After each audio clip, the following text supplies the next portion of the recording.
and welcome to Rise and Shine with Alissa. I am your hostess, the consultress, here bringing you amazing conversations from intellectuals and badasses around the globe because everything in this age of disruption is new and up for review, and you need some awesome people and awesome perspectives to inform your life moving forward and your business and the value you bring to the world. So, without further ado, I want to introduce you all to Darren Gibb. Welcome to the show. Hello, Lisa. How are you? Fan-fucking-tastic. Thank you. Um, Excellent. Excellent. Excellent. Fucking 5 seconds in and we've got two F-bombs dropped. It's going to be one of those shows, Lisa. Jeez, there oh. you go. Listen, we don't hold back. I think in the green room, I was like, "How you doing? You can take the girl out of New York, but you cannot take the New York out of the girl."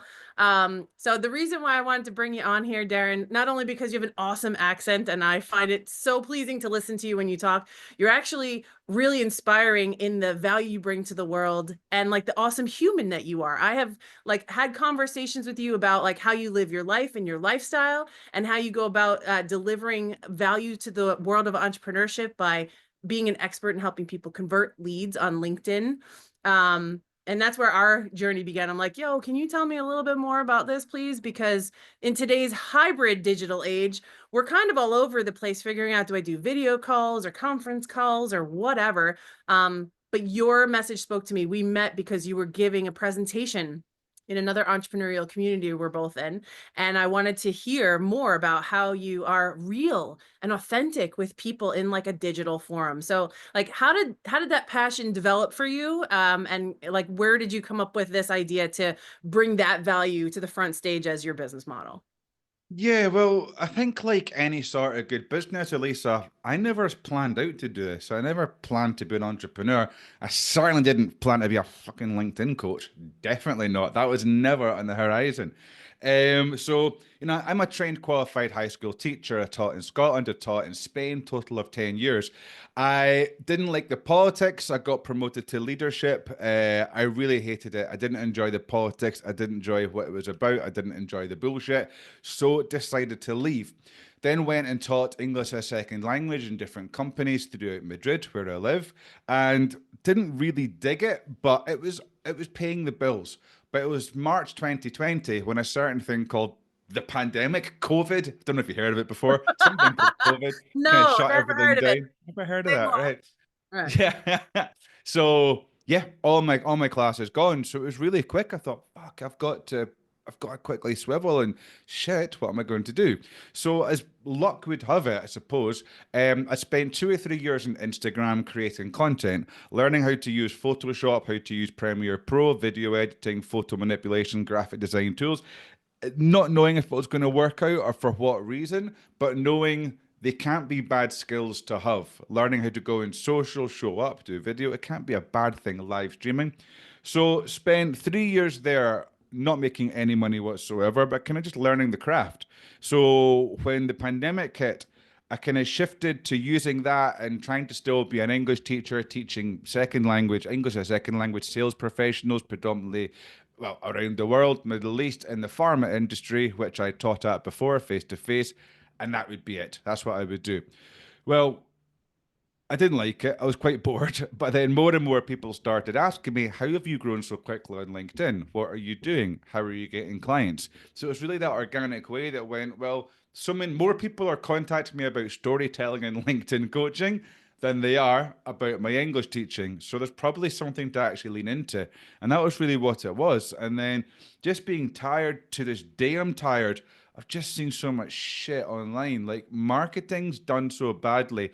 Business owners typically, you fucking suck at LinkedIn. All they do is talk about themselves, Elisa. I'm hosting a challenge. I'm hosting an event. I was speaking at. No one gives a shit. No one gives a shit, honestly. So it's seeing business owners in the same place that I was 5 years ago and seeing that I know you're not getting leads. You don't need huge engagement on your content, but you do need to have a coherent strategy, know who your audience are, have a strong DM strategy to get people onto calls, and then be able to close these calls. If you've not got those components, there's something drastically wrong.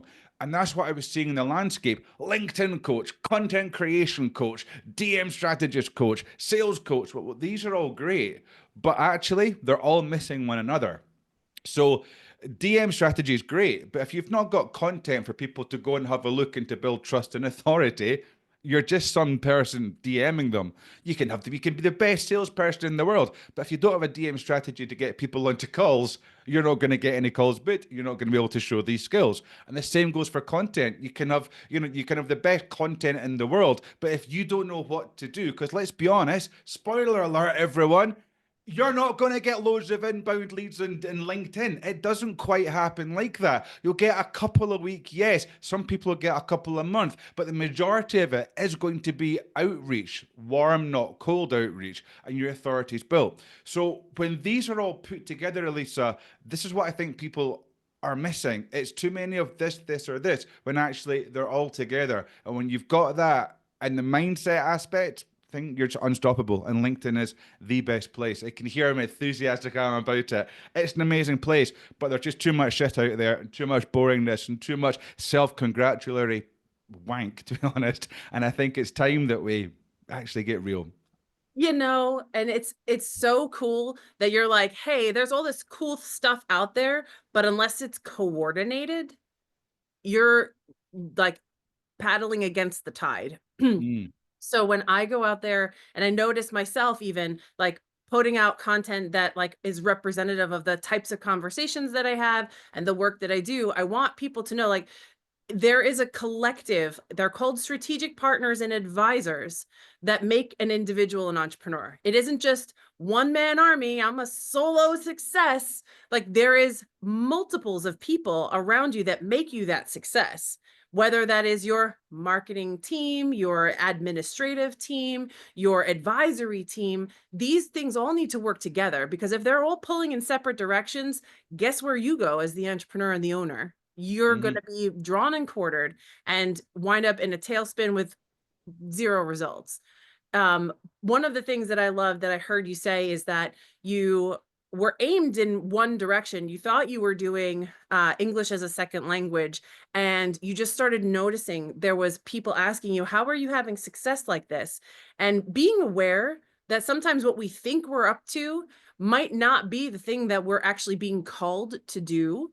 I love that you had that suspension and that like ability to have an inquiry there, because so many times like our rational mind is what keeps us going down that like linear grind it out type of pathway. yeah. And looking at, well, what is actually really working and taking an assessment of yourself like, okay, here's what I am doing that's working. Might this be useful for someone else? When I started my business, gosh, like over a decade plus ago, I was like, I'm going to be a marketing consultant because my best friend asked me to help her out. She just bought a business and I helped her segment her book of business and pick out the people who she really wanted to grow relationships with. And she goes, can I hire you for this? And I thought, well, I guess I'm not really a marketing expert. I'm maybe doing a little bit more business development with her.